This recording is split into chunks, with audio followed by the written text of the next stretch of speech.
Assalamualaikum warahmatullahi wabarakatuh. Apa kabar pemirsa? Senang sekali rasanya saya Mardianto Hamid kembali menjumpai Anda dalam program obrolan Karebosi.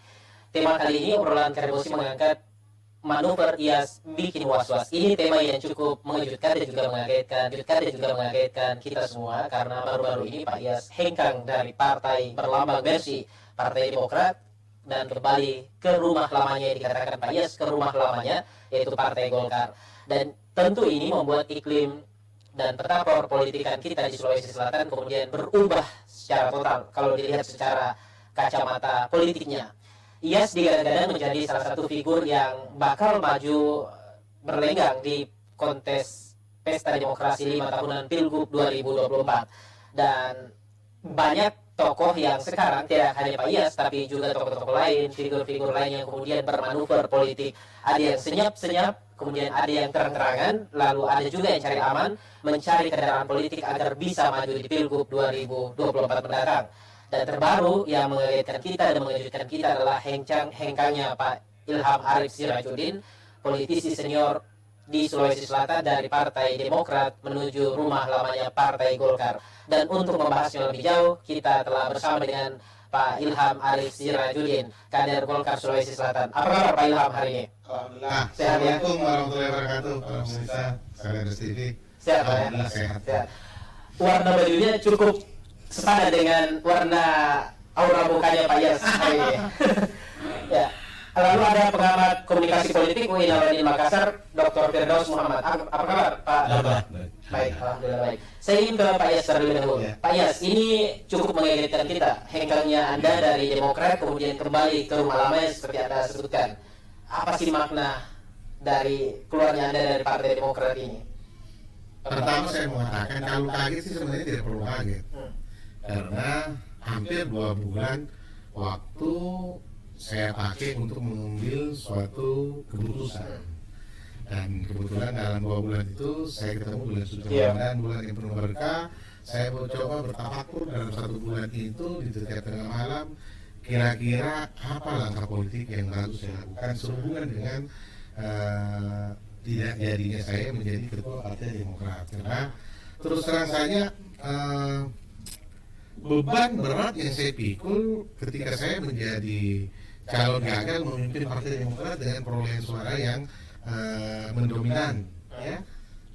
Dan itu menjadi beban bagi saya sebagai seorang politisi. Kenapa? Kok bisa saya 16 pendukung saya, kemudian 8 yang menangkan? Gitu. Dan itu latar belakangnya? Iya itu. Kemudian ini menjadi beban dan menjadi pikiran bagi saya. Sehingga saya harus mengatakan, kalau seperti ini saya harus memperlihatkan kepada orang-orang Demokrat, ya. Mungkin karena selama ini kemampuan dan keberhasilan yang saya miliki barangkali belum bisa meyakinkan teman-teman di Demokrat, khususnya di pengurus pusat. Nah, kalau begitu barangkali masih kurang barangkali Pak Dokter, saya punya referensi. Oh, kalau begitu saya harus cari partai yang lain untuk. Nah, dalam beberapa pertanyaan publik, kira-kira setelah gagal di Demokrat, Bapak mau kemana? Saya bilang, saya kalau supaya saya tidak dicap sebagai kutu loncat, saya harus mencari partai yang punya histori terhadap diri saya. Dan partai yang punya histori dalam perjalanan karir politik saya dan perjalanan hidup saya ada 2. Yang pertama, Partai Golkar, ya, karena memang saya terlahir dari rahim Golkar. Kemudian ada Partai Nasdem yang merupakan cikal bakal yang kami bentuk bersama-sama. Terus ya Nasdem dengan Ormas, ya. Dua ini memang menjadi pilihan karena salah satunya tadi pertimbangannya. Tetapi kemudian akhirnya saya memilih Partai Golkar. Kenapa? Itu tadi hasil perenungan saya. Yang kedua yang menjadi pertimbangan saya dan kemarin ternyata terbukti bahwa memang kalau kita mau masuk dalam lingkup suasana baru, sebaiknya suasana yang betul-betul yang tidak perlu adaptasi. Ini kan politik dinamis dan cepat sekali pergerakannya. Akhirnya pilihannya Partai Golkar karena Golkar yang barangkali kita tidak perlu adaptasi lagi. Kenapa? Karena memang sudah bagian dari Oke. Partai. Dan terbukti kemarin, alhamdulillah, yang hadir kurang lebih sekitar 3.000 lebih ya orang hadir situ, dan tidak sedikit yang meneteskan air mata.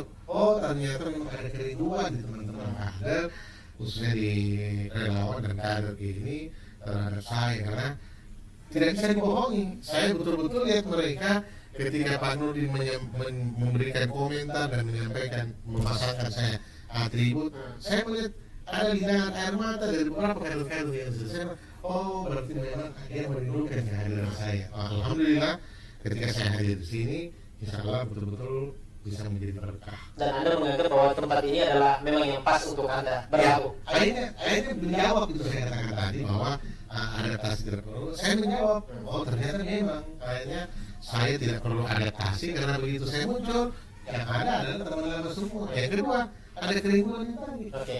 Yang kalau orang sampai meneteskan air mata itu kan berarti perasaan larutnya dalam hati, dan itu tidak dibayar-bayarin. Memang tulus.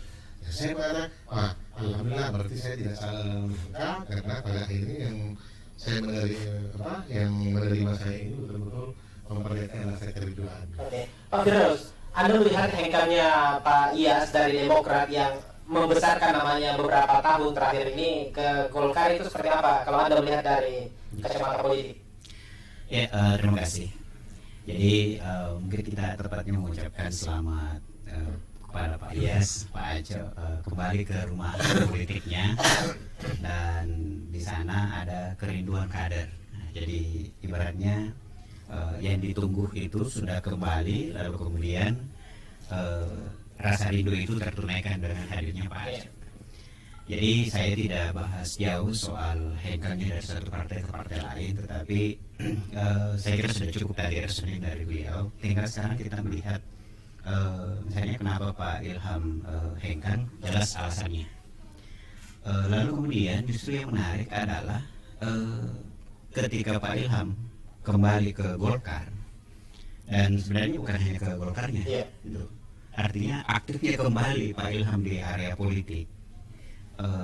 Misalnya dari Pilwali itu sebenarnya Pak Ilham sudah terjun meskipun tidak secara langsung beliau sebagai tokoh, tetapi setidaknya saya meyakini bahwa beliau dari Pilwali Makassar itu sebenarnya sudah bisa ngetes itu tadi, kerinduan masyarakat ketika Pak Ilham datang ke suatu tempat, ya, bagaimana respon dari masyarakat Makassar gitu.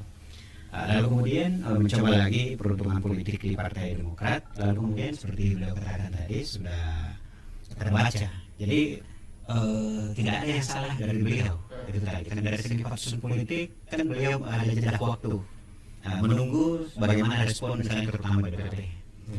Seringkali teman-teman media bertanya bagaimana ini kan lama digantung ya. Jadi yang mana sebenarnya yang dipilih setelah dari pemilihan DPC, lalu kemudian siapa yang dipilih, lalu kemudian orang lama digantung siapa yang dipilih sebenarnya, siapa lagi dipilih. Beberapa kali momen itu ditanya tidak ada jawaban, lalu kemudian diperkecil menjadi tim 3 kalau nggak salah Pak ya. Nah, dari situ tiba-tiba keluar nama. Nah, setelah itu meredup. Nah, dulu ketika teman-teman media bertanya sebelum ada putusan, saya sering mengatakan bahwa kalau misalnya Pak Iyas tidak di ketua, setidak-tidaknya ditarik ke DPP atau ada posisi lebih strategis. Nah, dari rekaman pembicaraan Pak Iyas yang beredar itu, saya menyimak bahwa beliau merasa bukan ditinggalkan, tetapi juga seperti terabaikan, begitu ya. Artinya tidak ada respon. Nah, itu yang menjadi ruang perenungan dari Pak Iyas. Nah, itu pertama. Yang kedua yang menarik adalah ternyata beliau kembali, tepatnya kembali ke Golkar. Kalau dari tema kita itu memang menjadi was-was, ya, karena kalau kita bicara histori perpolitikan di Sulsel, itu ada 3 tokoh, guru murid, sahabat, karena juga dia lawan politik. Itu antara Pak Sahrul, Pak Nurdin Halid, dan Pak Iyas. Nah, ini terkonek 2. Jadi sebelum menyatakan ke Golkar, Pak Iyas itu sudah komunikasi dengan Pak En. Dan ketika kalau tidak salah malam Jumat ya yang lalu itu tiba-tiba beredar bahwa Pak Iyas kembali ke Golkar. Seketika itu juga langsung merebak lalu kemudian hari Jumat, dan berkelanjutan sampai hari ini. Nah, apa yang terjadi ketika Pak Yes kembali ke Golkar? Yang saya lihat itu justru kehidupan perpolitikan Sulsel. Yang dulu itu ada Pak Yes, ada Pak YSL, itu kan. Ini terjadi polarisasi setelah itu sepertinya meredup suasana perpolitikan kita di Sulsel. Yaitu ada tokoh-tokoh yang muncul tidak seperti dulu suasananya. Apa yang berbeda dari Pak Yes? Pak Yes itu punya sel-sel politik, punya gerbong politik, punya jaringan politik. Maka ketika kemarin saya melihat itu menjelang acara, itu ada konvoi-konvoi. Selama ini kita tidak pernah melihat konvoi bendera, juga jumlahnya sedikit. Tiba-tiba sekarang ada. Ketika rombongan motor itu saya bertemu di salah satu jalan berpapasan, cukup panjang itu, jumlahnya banyak. Nah, di situ saya melihat bahwa itu tadi ada kerinduan. Jadi orang yang bawa itu, ini kayak dulu ada PSM gitu ya, PSM mau main. Ini ada Golkar, itu jadi terasa hidup lagi tuh. Suasana ada Aco, itu kan yang lebih populer, misalnya Aco itu ada komunitas kemarin yang pawai. Ini menjadi menabuh kedengaran perpolitikan di Sulawesi Selatan. Dari harinya Pak Aco, ini kan pasti menjadi pembicaraan. Jadi saya meyakini sampai sekarang Pak Aco itu menjadi figur yang dibicarakan di warung-warung kopi, di media sosial, dan lain sebagainya. Oke, baik. Pak Firdaus dan juga Pak Aco, kita harus rehat sejenak. Pemirsa jangan kemana-mana, tetap di program obrolan Karebosi, Manuver IAS.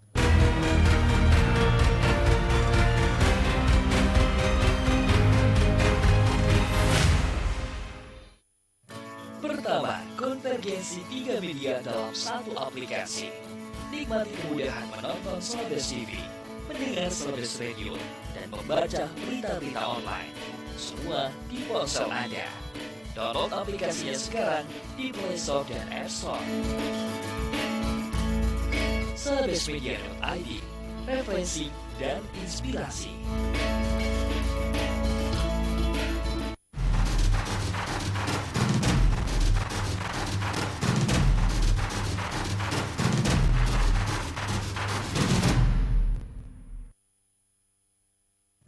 Pertama, konvergensi 3 media dalam satu aplikasi. Nikmati kemudahan menonton Slobes TV, mendengar Slobes Radio, dan membaca berita-berita online. Semua di ponsel Anda.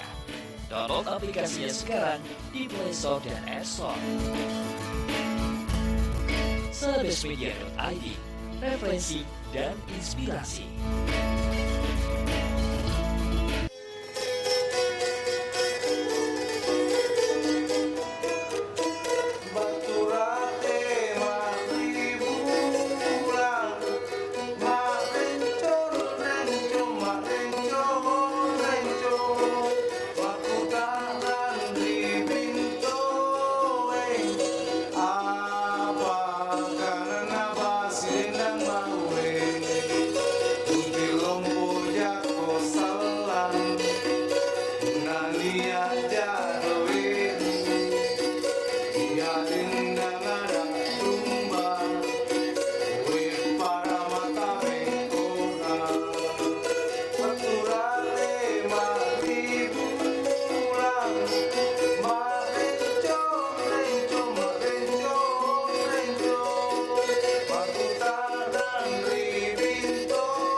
Terima kasih Anda masih bergabung bersama kami dalam program obrolan Karebosi, Manuver IAS, bikin was-was. Saya ingin ke Pak IAS. Pak IAS, kenapa Anda kemudian berlabuh ke Partai Golkar di tengah adanya gejolak internal di Partai Golkar yang muncul di publik?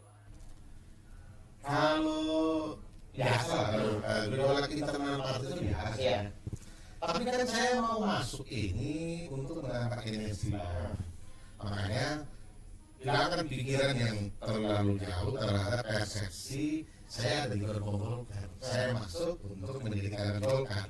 Ketika saya menjadi kader Golkar, ya, maka tugas tanggung jawab yang pertama adalah bagaimana saya menangkan di 2020. Iya. Yang kedua, bagaimana menangkan Erlangga. Tugas saya seperti itu. Makanya saya bilang, sejalan dengan itu, kemudian yang saya katakan tadi bahwa saya ingin memperlihatkan kerja politik untuk meyakinkan kepada orang yang merasa tidak membutuhkan saya kemarin itu. Karena saya merasa betul-betul terus terang saja kekecewaan dan merasa pukulan yang berat setelah saya merenung ketika giliran saya ditunjuk oleh Partai Demokrat seperti itu ya. Anda merasa bahwa Anda dipermalukan dengan tidak terpilihnya kemarin di DPD? Persoalan mempermalukan tidak. Saya cuma berpikir ada kekurangan poin indikator apalagi yang saya tidak miliki untuk mencapai satu tujuan itu. Ternyata akhirnya saya menjawab semua, saya ketemukan dan saya bilang kalau begitu saya mesti memperlihatkan dan memang Partai Demokrat mungkin ada. Nah, kemudian kenapa saya masuk? Saya tidak merasa ada perbedaan. Ya, atau cukup bagus bisa melakukan konsolidasi. Oke, tadi Pak Iyas mengatakan bahwa akan menambah energi baru dengan bergabungnya di Partai Golkar. Yang kemudian menjadi pertanyaan publik kemarin di acara penyematan atribut itu, kenapa Pak Taufan Pawe kemudian tidak hadir sementara dia adalah pucuk pimpinan di DPD 1 Golkar Sulsel? Kalau menurut jawabannya Pak Nurdin kemarin itu adalah acara kader dan relawan dan semua orang diundang. Semua orang diundang. Iya. Ya. Persoalannya hadir tidak hadir ya kembali kepada yang bersangkutan. Karena setelah saya cek ternyata ada undangannya ketua DPD 1. Saya kan ini juga hadir kemarin sebagai undangan. Saya kemarin sebagai undangan. Setelah itu makanya saya bilang sama teman-teman saya tidak bisa berkomunikasi intens dengan Pak Taufan. Tapi setelah itu baru saya intens dan kesempatan pertama tadi siang setelah kegiatan di WA saya izin, assalamualaikum, izin ketua, mohon izin kapan ada waktu saya bisa melapor sebagai kader yang baik. Saya minta waktu supaya kita bisa sharing apa nih yang bisa lakukan. Jangan sampai DPD 1 tidak mau memanfaatkan keberadaan saya untuk satu tujuan mulia. Tujuan mulianya adalah bagaimana memenangkan Partai Golkar ke depan. Nah, saya sudah menawarkan diri, saya itu yang saya hanya mari kita duduk. Jangan kemudian Anda berpikir tentang macam-macam, berpikir pilgub dan kalau persoalan pilgub ini di Partai Demokrat, Partai Golkar itu partai yang paling punya mekanisme yang sangat ketat gitu loh. Tidak serta saya kan mengalami pimpin Partai Golkar di Sulawesi Selatan, pimpin di Sulawesi Selatan waktu provinsi, kemudian 2 periode di Makassar. Jadi saya tahu bagaimana metode pengambilan keputusan di Golkar tidak serta otomatis.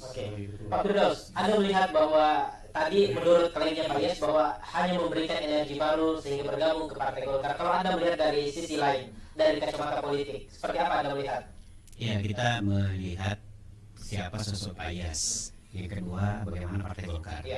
Pak Iyas saya kira sudah jelas. Tadi juga disampaikan bahwa beliau mengerti politik, mengerti Partai Golkar, paham terhadap fatsun politik, etika politik.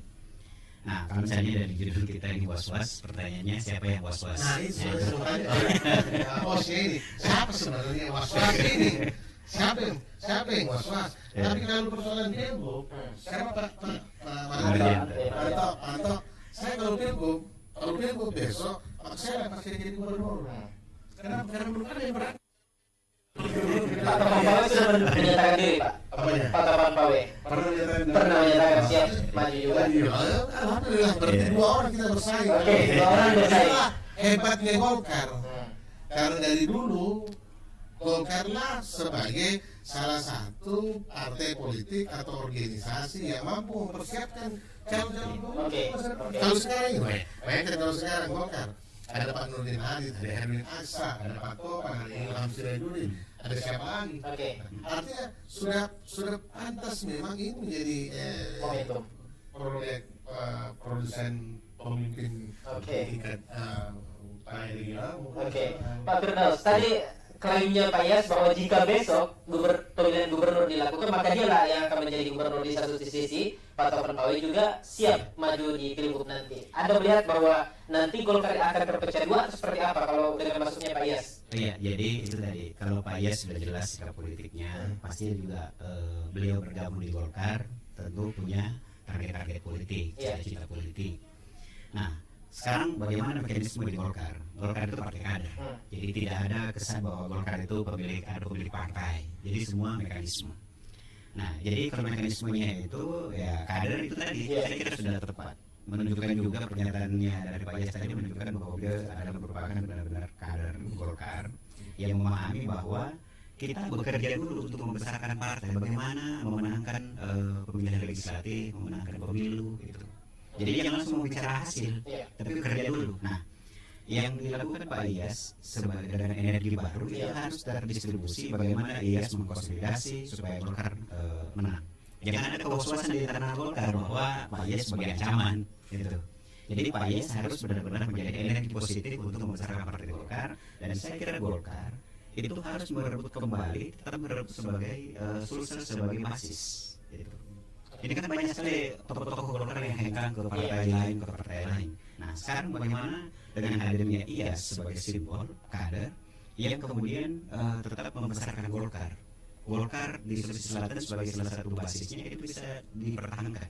Nah, dengan hadirnya Pak Iyas itu seperti kata beliau tadi menjadi stamina baru, energi baru, dan Golkar lah yang boleh dianggap semakin siap, paling siap untuk menghadapi pemilu, pemilihan legislatif, pemilihan gubernur.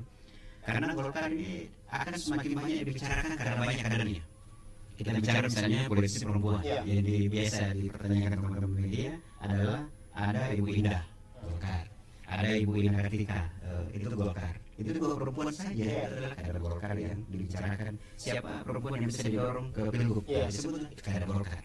Nah, kemudian ada lagi Pak Taufan Pawe, ada Pak Iyas, dan bukan hanya itu, ada lagi calon-calon lain yang memiliki kompetensi, tinggal bagaimana nanti berkompetisi. Tapi berkompetisi itu nanti setelah ada hasil. Jadi misalnya tiba-tiba mau menjadi gubernur di DPR, tapi sementara suara partai tidak besar. Jadi besarkan dulu Golkar, lumbung suara Golkar, lalu kemudian di situ nanti siapa akan dilihat siapa yang paling diinginkan oleh masyarakat. Sangat tergantung pada kerja-kerja politik. Jadi kita juga tidak ingin menggiring opini bahwa begitu masuk Pak Iyas menjadikan was-was internal Golkar, menjadikan was-was lawan politik, tetapi untuk edukasi politik Pak Iyas harus diposisikan sebagai energi baru untuk perpolitikan Sulawesi Selatan, bukan hanya Golkar sebenarnya. Karena dengan adanya Iyas, Pak Aco itu pasti mengubah peta politik di Sulawesi Selatan. Semangat politik juga pasti ada hal yang berubah, dan beruntungnya itu kalau untuk kontestasi politik itu tepat sekali karena Pak Iyas ke Golkar. Saya tidak bisa. Kenapa Pak Firdaus kemudian mengatakan bahwa tepat karena Pak Iyas bergabung ke Golkar? Ya karena itu habitatnya. Jadi misalnya kalau Pak Iyas dari Golkar kemudian Demokrat kemudian lari ke partai mana lagi itu selain Golkar, itu kan tadi beliau kan sudah mengatakan bahwa kalau saya pindah di partai lain, keluar dari Demokrat pindah partai lain bukan di Golkar, maka orang akan mencapnya sebagai kutu loncat, pragmatis. Nah, tetapi ketika kembali ke Golkar itu pasti Pak Aceh memberi edukasi politik pada masyarakat, termasuk pembelajaran dari partai lain. Itu. Oke, baik. Pak Firdaus dan juga Pak Aco, kita harus rehat sejenak. Kalau bisa jangan kemana-mana, tetap di program obrolan Karebosi, manuver Iyas bikin was-was.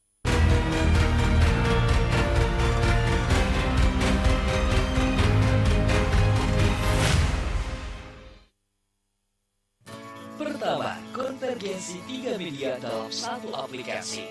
Nikmati kemudahan menonton Celebes TV, mendengar Celebes Radio, dan membaca berita-berita online. Semua di ponsel Anda. Download aplikasinya sekarang di Play Store dan App Store.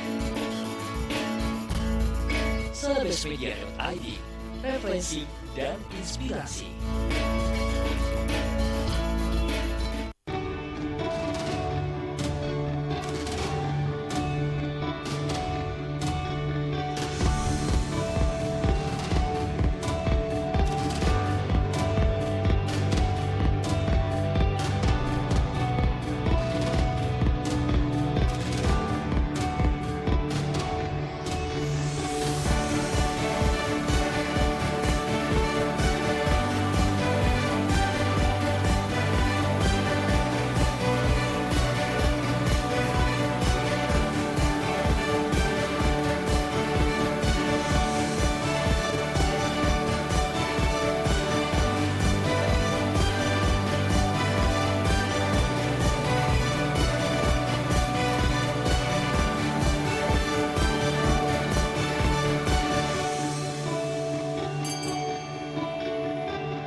kasih Anda masih bergabung bersama kami dalam program obrolan Karebosi. Manu Perhias bikin was-was. Saya ingin ke Pak Iyas. Saya memanggilnya Pak Aco, nggak apa-apa Pak ya? Pak Aco, bahwa Anda kemudian bergabung ke Golkar, di mana Golkar ini ada banyak tokoh yang kemudian secara perpolitikan sangat dinamis sekali kalau kita melihat secara historis Golkar ini, di mana ada banyak tokoh atau politisi senior di Golkar yang kemudian bisa dalam tanda kutip memainkan peran yang kemudian bisa mengubah konstelasi di dalam. Apakah Anda yakin bahwa masuknya Anda ini kemudian bisa memberikan jalan yang baik bagi Anda? Ketika saya terpilih menjadi ketua Golkar, saya bersaing dengan Pak Agung dalam kapasitas sebagai ketua DPR. Jadi seperti waktu itu memang Pak Sarul, dan ternyata pemilihan berlangsung secara demokratis, dan akhirnya saya terpilih, saya ditetapkan menjadi gubernur. Ketika saya ditetapkan menjadi, maka saya menetapkan Pak Agung sebagai ketua harian. Kenapa? Karena dinamika di partai Golkar sebenarnya di internal itu sangat bisa menerima menghubungi semua. Tidak ada yang bahwa kita bersaing kemudian harus enggak, karena kedewasaan dalam kontestasi politik itu selalu diperhadapkan bahwa kita tidak boleh memperlihatkan kepada publik ketika kita bersaing kemudian harus pecah. Kita pertontonkan adalah kebersamaan. Karena tujuan akhirnya adalah bagaimana kita bisa mendulang suara sebanyak-banyaknya dalam menangkan pemilu itu. Jadi saya tidak pernah kehadiran saya ini kemarin, saya coba mau kembali mengajak kepada orang-orang yang pasca musda dan kepemilikan takutkan ini merasa terabaikan. Ya, saya banyak teman-teman mengajak saya karena menurut saya selalu bilang begini, ada kadang-kadang orang berpikir begini, karena Pak Firdaus selalu tinggalkan masih banyak Firdaus lain yang bisa masuk. Kalau saya dalam perspektif politik tidak ada itu pepatah mati satu tumbuh seribu, yang ada tumbuh seribu tidak mati. Karena arti sebuah satu suara itu berarti sekali. Bagaimana dengan loyalis Anda yang kemudian ikut memperjuangkan Anda di Demokrat kemarin? Kalau urusan itu saya tidak, dalam konteks politik itu kembali pada personalnya. Kemudian yang kedua adalah sesuatu internal bagi sebuah organisasi. Kalau yang hati kita nyaman di organisasi itu pasti kita. Apalagi kalau partai politik tidak digaji bos. Tidak ada apa-apa di sini. Yang ada pengorbanan yang kita keluarkan, yang bisa jadi hasil pengorbanan itu bisa membuahkan hasil pada suatu saat. Jadi kalau ada perintah-perintah di partai politik tidak ada. Anda siap tarik 16 orang itu? Saya tidak tarik, tetapi saya coba menyampaikan kepada mereka kalau mendapatkan suasana tidak nyaman pasti tidak. Dan akan ikut ke Anda? Belum tahu. Komunikasinya sejauh ini? Kalau komunikasi pasti terjalin di komunikasi. Tetapi yang pasti saya mau sampaikan sama kita semua, kapan ada suasana tidak nyaman, bisa terjalin. Oke. Ada asumsi Pak Aco yang kemudian berkembang di publik bahwa pindahnya Anda dari Demokrat kemudian ke Golkar ada iming-iming jabatan strategis di DPP, benarkah demikian? Di DPP mana? Di DPP Golkar. Di DPP Golkar? Saya katakan bahwa saya hadir muncul dalam konteks politik akhir ini adalah memang memiliki tujuan politik. Dan saya pernah katakan, saya mau jadi ketua Demokrat karena saya mau jadi gubernur. Kemarin sekarang ini karena saya tinggalkan Demokrat, saya ada di Partai Demokrat, Partai Golkar. Saya di Partai Golkar saya mau bekerja memaksimalkan perolehan suara yang kemudian bisa mempengaruhi elektoralku. Karena di Partai Golkar salah satu indikator yang menentukan seseorang maju atau tidak menjadi calon gubernur adalah hasil berapa besar dia punya elektabilitas. Nah, ketika saya berjuang untuk kemenangan Partai Golkar dan untuk memenangkan Pak Erlangga pasti punya efek terhadap elektoral itu. Nah, sekarang saya kerja sampai pada akhirnya hasilnya bagus. Ketika survei turun pasti saya punya hasil survei juga bagus. Karena saya bekerja politik. Kan yang pertama untuk meningkatkan elektoral seberapa besar kita tinggal. Ya alhamdulillah popularitas sudah cukup. Yang kedua, seberapa besar saya bisa meyakinkan kepada konstituen masyarakat memilih Partai Golkar memilih calon presiden. Dan ketika itu berhasil, maka efeknya terhadap siapa yang berjuang di situ. Oke, baik. Pak Firdaus, tadi Anda menyebut bahwa siapa yang was-was sebetulnya dengan bergabungnya Pak Iyas. Saya ingin mempertanyakan secara jelas. siapa, lalu saya ingin membalik pertanyaannya, siapa yang diuntungkan dengan bergabungnya Pak Iyas? Golkar pasti untung, ya, kepartaian ya, secara institusi partai diuntungkan, sangat diuntungkan. Tanpa harus menyebutkan siapa yang dirugikan, tapi konteks Golkar sangat diuntungkan karena figur Aco. Karena Golkar itu tetap sekalipun Golkar partai kader, tetapi Golkar tetap merawat ketokohan kader-kadernya. Jadi ibaratnya dulu Golkar punya Pak JK. Setelah Pak JK siapa? Misalnya tokoh dari Sulsel, ada NH. Nah, NH sekarang Golkar yang kemudian kolaborasi dengan Pak Aco.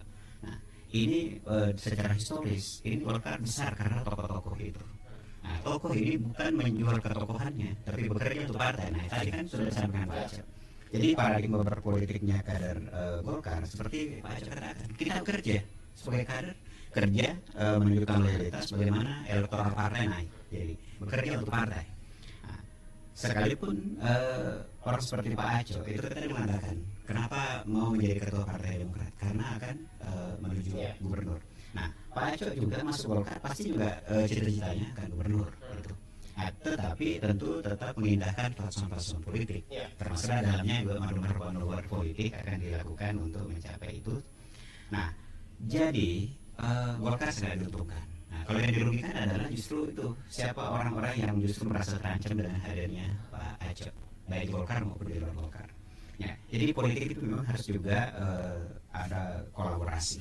Ya, jadi tidak boleh ada kader Golkar yang merasa terancam dengan kehadiran Pak Aco, tetapi justru harus menjadi energi. Kalau dari hitung-hitungan Anda, Pak Firdaus, ini Pak Iyas kan sebelumnya dari Demokrat, lantas nanti di Pilgub bagaimana koalisi-koalisi partai? Tentu ini akan membuat peta baru lagi. Koalisi itu dibangun setelah kita sudah meraih berapa suara, gitu kan? Berapa mau dibagi berapa? Makanya untuk bisa membangun koalisi setelah kita sama-sama berjuang. Misalnya ada mendapatkan 10 suara, ada yang 8 suara. Dari situ kan nanti berapa suara yang dibutuhkan untuk maksudnya maju di Pilgub. Nah, itu nanti disatukan. Ketika misalnya Golkar tidak bisa mencalonkan sendiri. Nah, dan biasanya juga sekalipun suara cukup, kursinya cukup untuk maju Pilgub. Kalau sendirian, tetapi itu membangun koalisi. Jadi sebenarnya Pak Aco juga jangan kemudian setelah Demokrat lalu kemudian diasumsikan bahwa Pak Aco itu sudah balik badan ke Demokrat. Nah, jangan juga dipahami seperti itu bahwa beliau hengkang. Jadi beliau sekarang dari Golkar ke Demokrat, dari Demokrat ke Golkar lagi. Jangan kemudian Pak Aco itu diperhadap-hadapkan dengan kader Demokrat. Apalagi ada ibu masih di Demokrat kan gitu.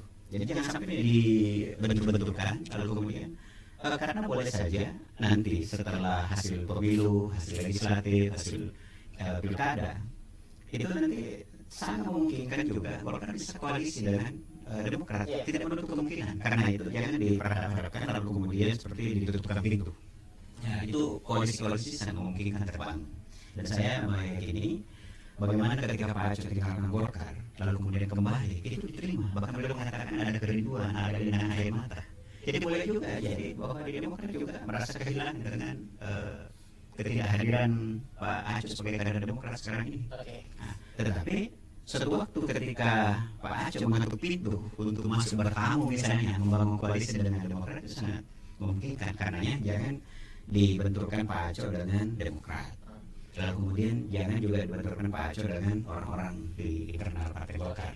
Tapi Pak Aco akan menjadi guru politik juga bagi masyarakat Sulawesi Selatan dan tokoh-tokoh politik bahwa mari kita kerja untuk partai, membesarkan partai. Dari situ kan nanti ada elektoral, ada yang bisa menjadi bargaining position. Jadi kalau kita ribut dulu belum kerja sudah meributkan hasil, itu nanti malah tidak maksimal. Tetapi kalau sudah kerja maksimal, bagaimana menjadi kader yang baik, memperoleh membesarkan partai, mendukung Airlangga, lalu kemudian setelah itu baru kita bicara setelah kita kerja. Jadi Pak Aco itu mengajarkan kepada kita manuver politik, kerja-kerja politik supaya mendapatkan hasil politik yang diinginkan, tentu dengan membesarkan partai.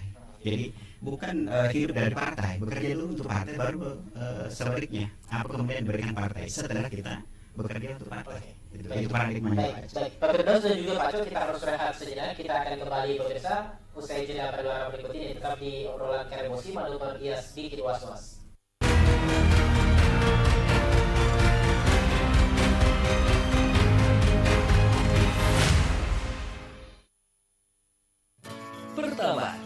konvergensi 3 media dalam satu aplikasi. Nikmati kemudahan menonton Celebes TV, mendengar Celebes Radio, dan membaca berita-berita online. Semua di ponsel Anda. Download aplikasinya sekarang di Play Store dan App Store. Celebesmedia.id, referensi dan inspirasi.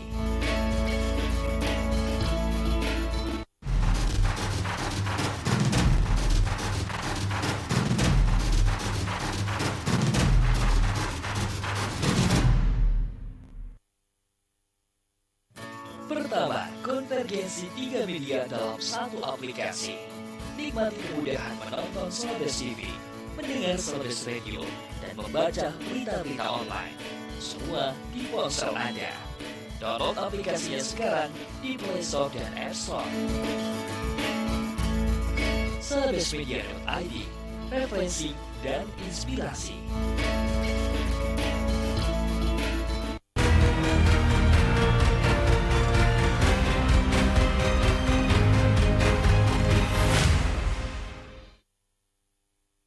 Terima kasih Anda masih bergabung bersama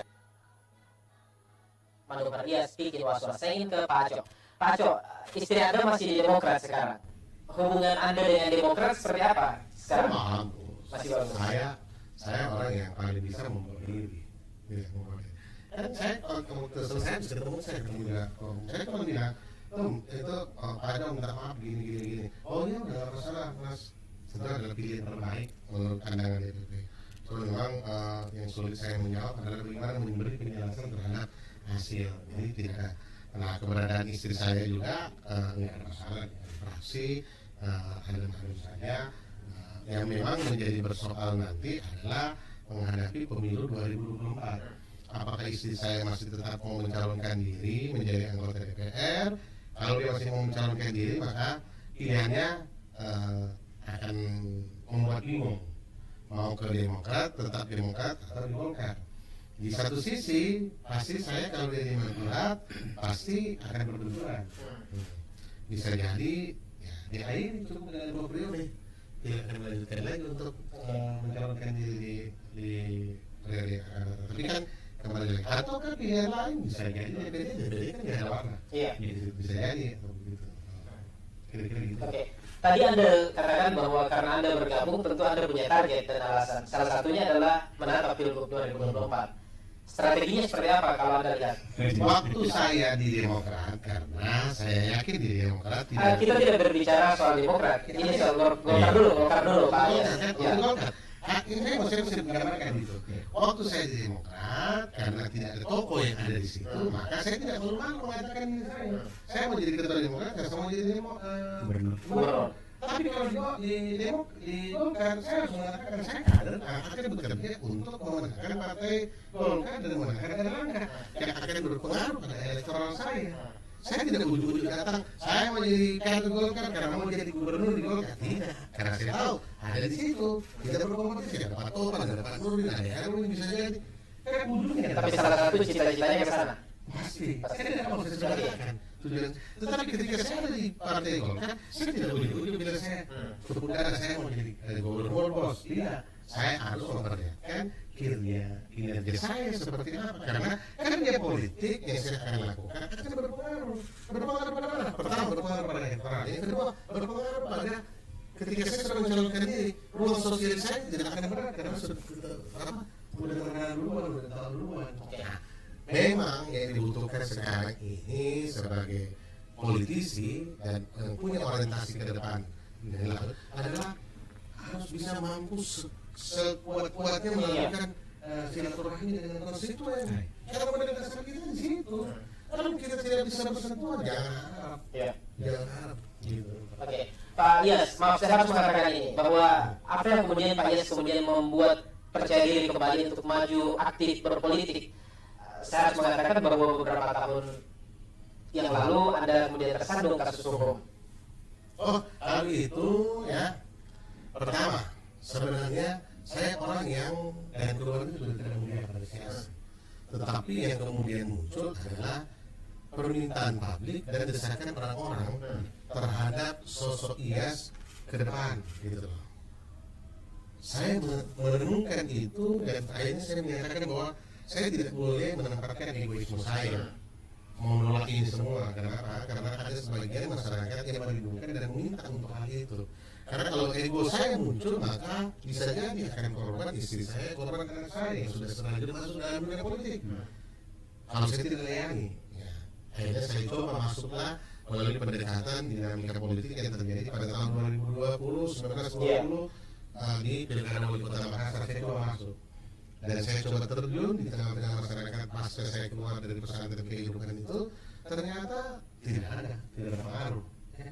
Bisa jadi ya muncul black campaign-nya di waktu-waktu tertentu, tetapi efek terhadap masalah hukum itu terlalu kecil. Apalagi kasus saya. Kasus saya sudah pernah melakukan uji terhadap survei dan ternyata jauh dari. Oke, Pak Firdaus, menurut klaim dari Pak Yes bahwa efek dari kasus yang pernah menjeratnya beberapa tahun lalu kemudian tidak berefek. Kalau Anda melihat secara independen dari kacamata politik, apakah ini akan berpengaruh terhadap elektoralnya nanti di Pilgub jika kemudian Pak Yes maju? Ya, sangat tergantung dari strategi lawan politik, sebutlah seperti itu, kemampuan dia melakukan semacam black campaign atau negative campaign. Jadi kan sangat tergantung pada strategi. Jadi sebenarnya kita mau di frame baik atau buruk itu sangat tergantung pada strategi, karena kita juga melihat banyak sekali praktek-praktek politik justru orang yang sebenarnya sehat walafiat dibikin sakit, orang yang sakit bisa menjadi sehat.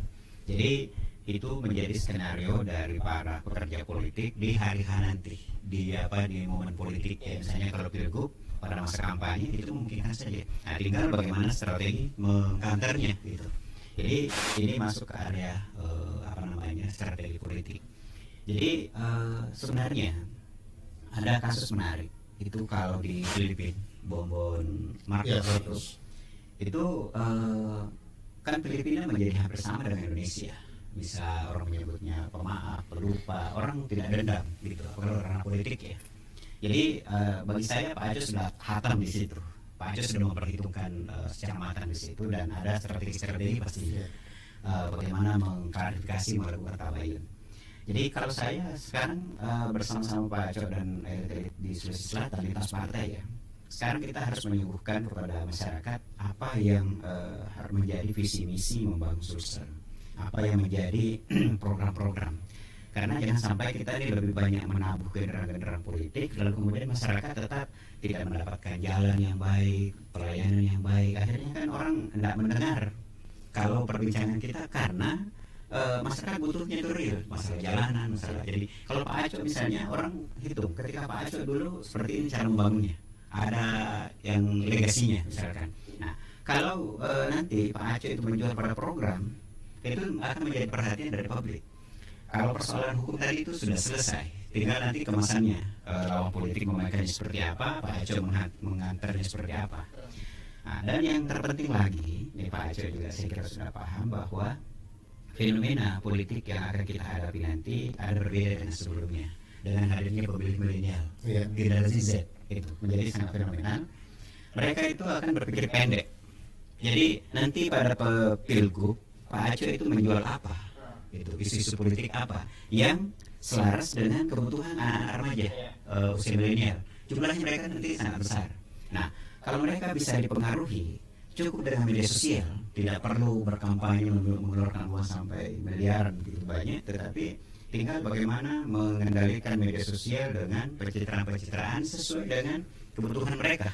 Dan itu yang menjadikan Bongbong Marcos menang. Jadi Pak Aco tentu dari pengalaman yang lama, beliau tetap harus beradaptasi dengan perilaku-perilaku pemilih, terutama pemilih bulan nanti. Jadi kalau Pak Aco tidak bisa mempertahankan pola lamanya bahwa dulu seperti ini gaya saya berpolitik, saya menang. Tetapi nanti semua politisi itu harus beradaptasi bagaimana perilaku pemilih, terutama pemilih pemula yang lebih banyak mengakses media-media sosial. Sehingga apa isunya seperti itu, dan itu yang paling berat Pak Aco adalah kita publik atau massa konstituen yang juga merupakan netizen itu berat menghadapinya.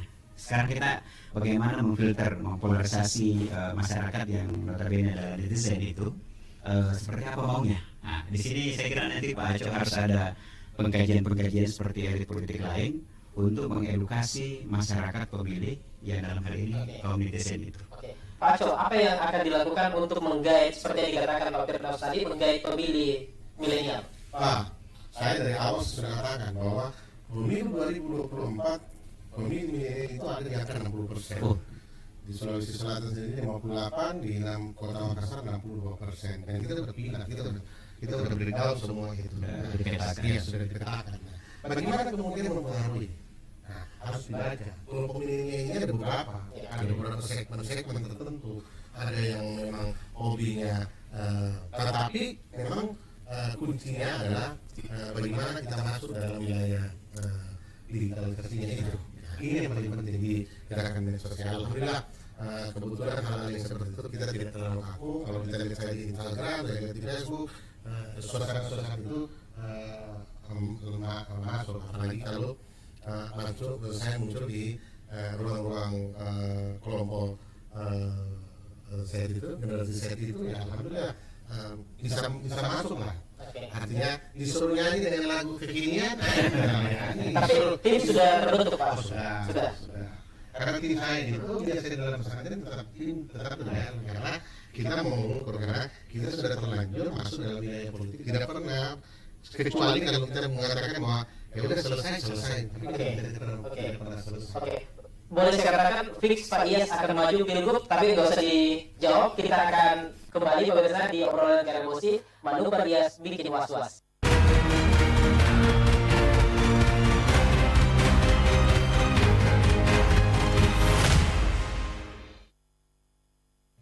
Pertama, konvergensi 3 media dalam satu aplikasi. Nikmati kemudahan menonton Celebes TV, mendengar Celebes Radio, dan membaca berita-berita online. Semua di ponsel Anda. Download aplikasinya sekarang di Play Store dan App Store. Celebesmedia.id, referensi dan inspirasi.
kasih Anda masih bergabung bersama kami dalam program obrolan Karebosi, manuver IAS bikin was-was. Saya ingin ke Pak Firdaus Muhammad. Pak Fir, saya ingin Anda menjawab secara gamblang dan independen. Apakah Taupan Pawe dengan masuknya Pak IAS ke Golkar ini menjadi ancaman bagi TP atau seperti apa? Iya, sangat tergantung pada Pak Yes ya. Ini kan soal jam terbang berpolitik, kedewasaan berpolitik. Jadi Pak Taufan Pawe bisa menjadikan Pak Yes sebagai energi untuk membesarkan Partai Golkar, jalan sama-sama, atau bisa menjadi ancaman. Itu sangat tergantung pada Pak Taufan Pawe. Jadi cara memanagenya saja. Hanya saja saya melihat bahwa kapan Pak Taufan Pawe, misalnya kan insiden kemarin, ke presiden ya, beliau tidak hadir, itu pasti pembacanya orang ada apa gitu. Jadi itu harus ada cepat diklarifikasi. Karena kalau ini dibiarkan lama-lama menjadi pembicaraan. Kalau ini dibincangkan, itu bisa menjadi lama-lama terbangun opini, ada gap itu menjadi tidak menjadikan energi Pak Iyas itu menjadi positif bagi Pak Taufan Pawe. Begitu juga sebaliknya. Nah, jadi saya kira Pak Taufan Pawe dan Pak Iyas, apalagi sudah ada komunikasi, kan kita tidak tahu detailnya seperti apa psikologinya, bagaimana hubungan Pak Taufan Pawe sebelumnya dan Pak Iyas, kita tidak tahu. Nah, tetapi saya kira Pak Iyas juga memiliki kemampuan adaptasi, bagaimana beliau bisa berkomunikasi, membuat nyaman Pak Taufan Pawe bersama-sama bersinergi membesarkan Partai Golkar. Karena saya yakin juga Pak Iyas tidak ingin Partai Golkar itu ketika beliau masuk justru membuat gaduh. Harus sinergi berhadapan Taufan Pawe, Aco. Itu kan saya kira bukan tipenya Pak Iyas untuk membuat partai ini gaduh, misalnya berhadapan kader dengan ketua, itu kan etika politiknya tidak demikian. Nah, maka yang terbaik adalah konsolidasi internal. Bagaimana Pak Taufan Pawe menempatkan Pak Iyas sebagai kader, sebagai gate voter, penarik suara. Pak Iyas punya jaringan, harus diakui.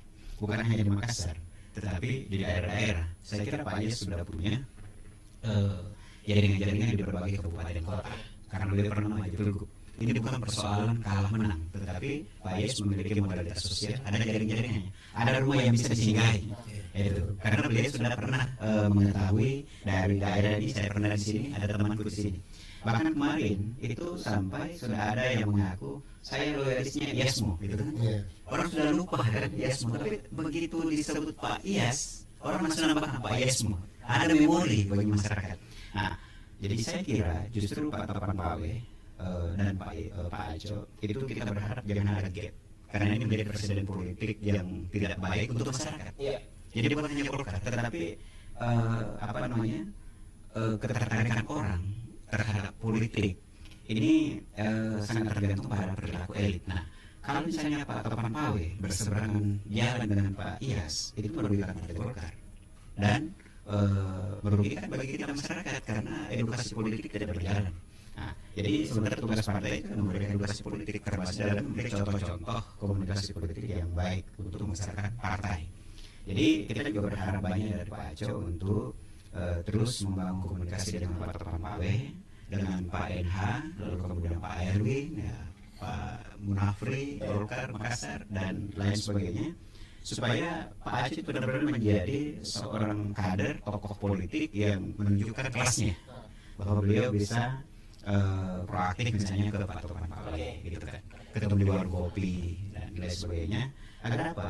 Agar masyarakat merasakan ada sesuatu yang baru, suasana perpolitikan, dan adanya Pak Aco kembali kita merasakan suasana perpolitikan hari ini serasa ada yang berbeda dengan hadirnya Pak Aco.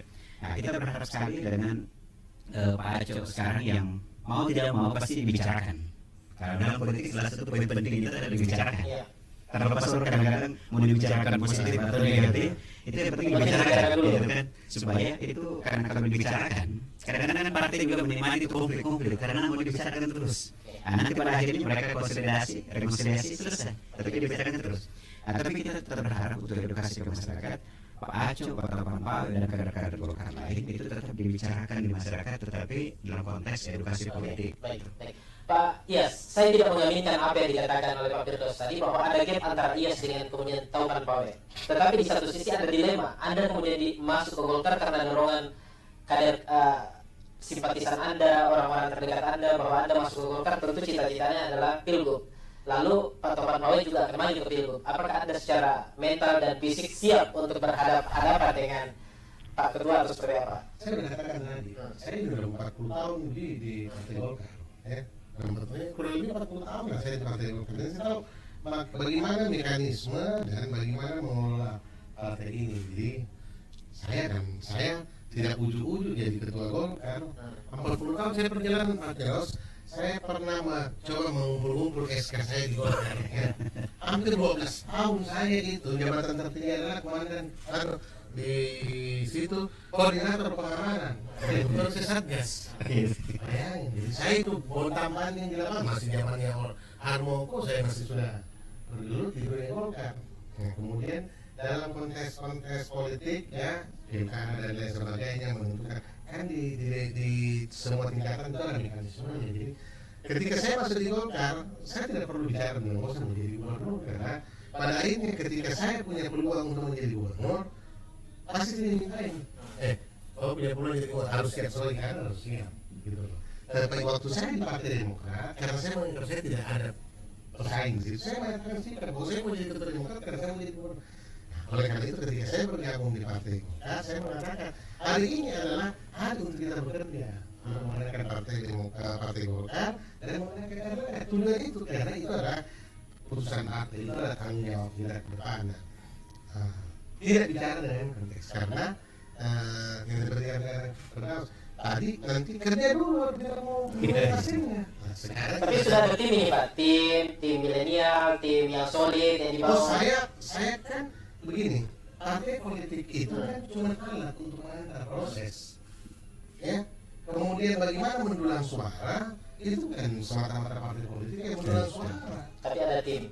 Ya, artinya dari semua segmen, karena ada orang yang alergi di dalam dunia politik, berpartai politik, ada yang alergi di situ. Nah, bagaimana kita menentukan? Nah, kalau saya kan udah mempersiapkan diri dari 1 tahun saya mempersiapkan diri bahwa saya mau jadi gubernur, saya mempersiapkan semua langkah-langkah strategis apa yang saya lakukan.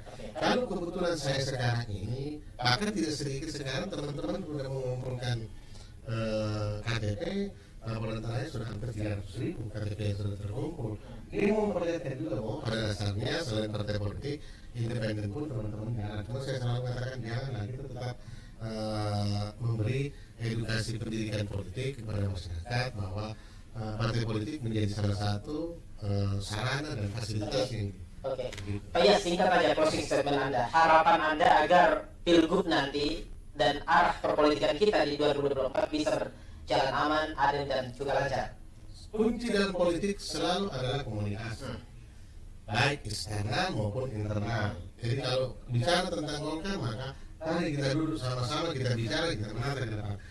Kalau eksternal kita bicara, kita ajak partai-partai politik bahwa tujuan kita adalah membangun Sulawesi Selatan, bukan karena tujuan semata-mata kita mau tampil untuk menjadi sosok pemimpin, tetapi yang kita pikirkan adalah bagaimana membangun kolaborasi dari semua partai-partai. Oke, baik. Pak Firdaus, closing statement Anda singkat aja. Harapan Anda agar pesta demokrasi kita di 2024 dan juga peta politik kita bisa berjalan aman dan damai. Kita berharapnya agar para politisi termasuk Pak Yas, Partai Golkar dan seluruhnya itu benar-benar bekerja sebagai kader partai yang kemudian mengedukasi masyarakat untuk berpartisipasi. Dan tentu kita mengharapkan memberi contoh perpolitikan yang santun. Jadi ada kontestasi dalam modalitas sosial, komunikasi politik yang baik, karena jangan sampai kemudian menang tetapi ada kelompok yang membenci kita gitu. Ada yang kemudian terus-menerus mengganggu kerja kita. Meskipun memang kita tidak bisa membuat senang semua orang, tetapi jangan juga ada kelompok yang kemudian nanti menjadi musuh. Jadi bagaimana misalnya mengedukasi politik seperti yang dikatakan Pak Yas tadi, sebagai kader beliau bekerja untuk partai, lalu kemudian bagaimana partai besar. Tetapi harus catat bahwa tujuan orang berpartai, berpolitik adalah kekuasaan. Tentu apakah dari legislatif, eksekutif, dan berbagai tingkatannya itu tujuannya. Jadi kalau hanya untuk menjadi pengurus, mengumpulkan SK misalnya, sekedar memperkaya CV, tujuan masuk partai berpolitik adalah kekuasaan. Bagaimana meraih kekuasaan, mempertahankan kekuasaan. Terima kasih Pak Firdaus, pengamat politik Universitas UI Alauddin Makassar, dan juga Pak Yas, kader Golkar saya hampir mengucapkan Demokrat, kader Golkar Sulsel. Ya, pemirsa, usai sudah perjumpaan kita di obrolan Karebosi hari ini, manuver ya sedikit was-was. Sebagai penutup, saya ingin menarik kesimpulan dari perbincangan kita hari ini bahwa tidak apa-apa berpolitik, tetapi utamakan politik yang santun seperti yang dikatakan oleh Pak Firdaus Muhammad. Di dalam berpolitik tidak ada yang abadi, tapi yang ada adalah kepentingan yang abadi. Saya ingin menutup obrolan Karebosi kali ini dengan mengutip sebuah kalimat-kalimat bijak dari seorang politisi senior dan juga seorang perwira militer asal Amerika yang pernah menjadi, maksud saya Inggris, yang pernah menjadi Perdana Menteri pada tahun 1940, yakni Winston Churchill. Isinya seperti ini: beberapa orang mengubah partai mereka demi prinsip mereka, yang lain mengubah prinsip mereka demi partai mereka. Saya Mardianto Hamid, mewakili kerabat kerja bertugas, pamit undur diri dari hadapan Anda. Sampai jumpa.